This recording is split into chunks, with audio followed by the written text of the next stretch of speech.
You just want to apply your heat and bond to your fabric. That's to your design.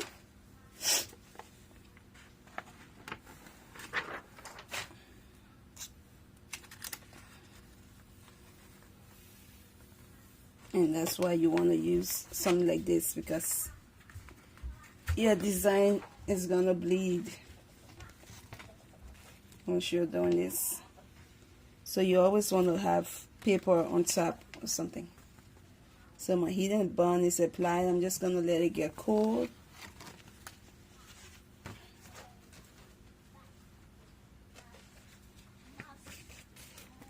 Not really the cold. You want to make sure you peel this. This is actually a hot peel. Heat and bond cannot get very cold before you peel it off, and it's gonna start sticking. So you want to make sure you're able to peel it off after you've done it. There's our back, and this is our design. I got some lines through here. I don't know, probably from, oh, okay, from the paper. Yeah, because the heat and bond is kind of folded. You know, it comes rolled up in the pack. It comes folded like this in the pack. So yeah, I'm seeing some lines in my design. But usually I use the roll because I buy them in bulk. Yeah, this one comes folded like this in the pack. So take note of that if you're going to be doing this. It's better to buy the roll. That's how I buy it. I buy by yard because I use a lot of them. So I buy them by yard. This one was just laying somewhere around here and I grabbed it. Since I don't need to cut a lot to this, so I just took that one. So at this time, right now, I should have left the back on actually and just trim it off. I'm going to be using my shear, the zigzag scissors, to trim it off.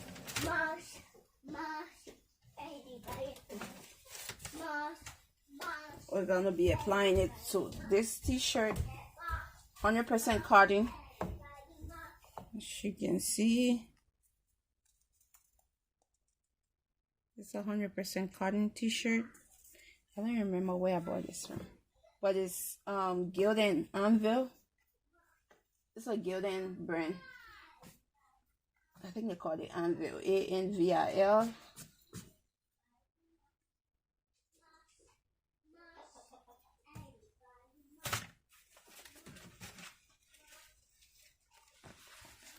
You can leave your heat and bond backing on and trim this off. In fact, it's better that way when you leave it on and trim it off, because then it makes it easier, because your fabric will still be stiff. So it makes it easier to trim, unlike what I'm doing here. So you want to always length roll your t-shirts whenever you're working on them, just to make sure you get some of the length out of it before you apply your design. You might not be able to get everything out, but because it's cotton or it's fabric, so well, at least you're gonna get some out of there.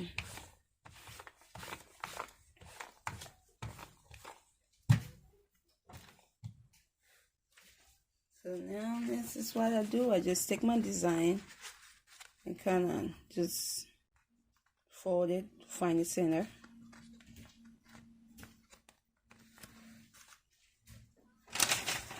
Gonna come about 3 inches down, because I usually find my center from the label.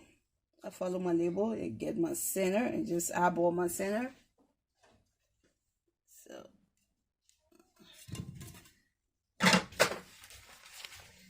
and you're just gonna lay your design.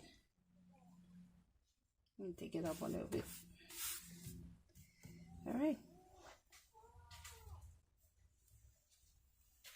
And we'll roll it up a little bit.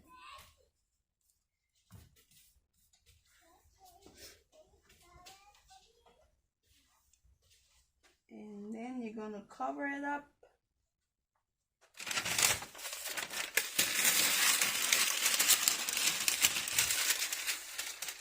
your papers.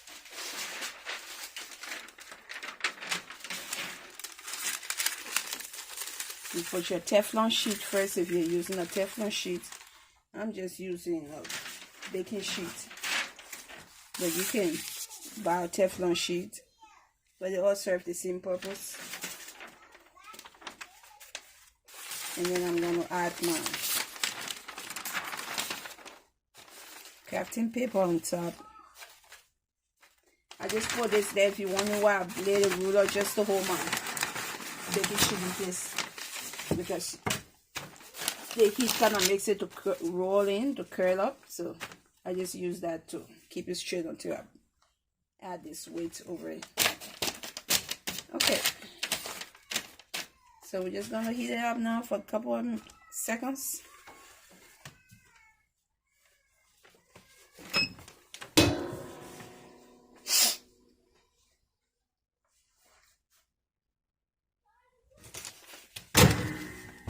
Now in 20 seconds. Yep.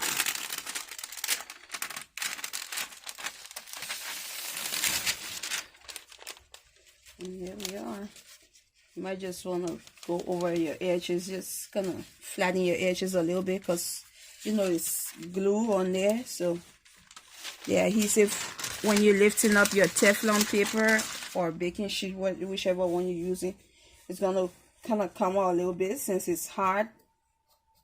So yeah, it's still setting. That's why you want to wait, give it a couple of minutes or seconds at least. Give it a couple of seconds to cool down before you peel it off. Don't wait for it to get very cold now, because heat and bound is not cold peel. It will kind of stay on. You will have to heat it up again. So you want to actually just keep it warm and peel it off. So yeah, this is what we have. And that's how you sublimate on. That's one way you sublimate on cotton t-shirts, especially if you don't have the sublimation spray. That's how I sublimate right now on cotton t-shirts for my clients. Since I'm not using sublimation spray for now, that's how I sub on my cotton t-shirts. But that's how it came out. Overall, I think it looks good. Like I said, I actually did this design. I printed this design with all the owner's consent. That's my son's design. So yeah.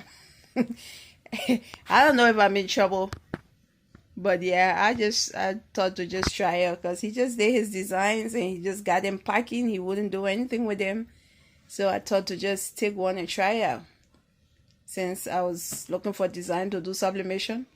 Instead of me going to buy a design of Etsy, and he's designing now, so I thought I can just sample some of his designs. And yeah, I think this one came up pretty good. I might be trying more of his.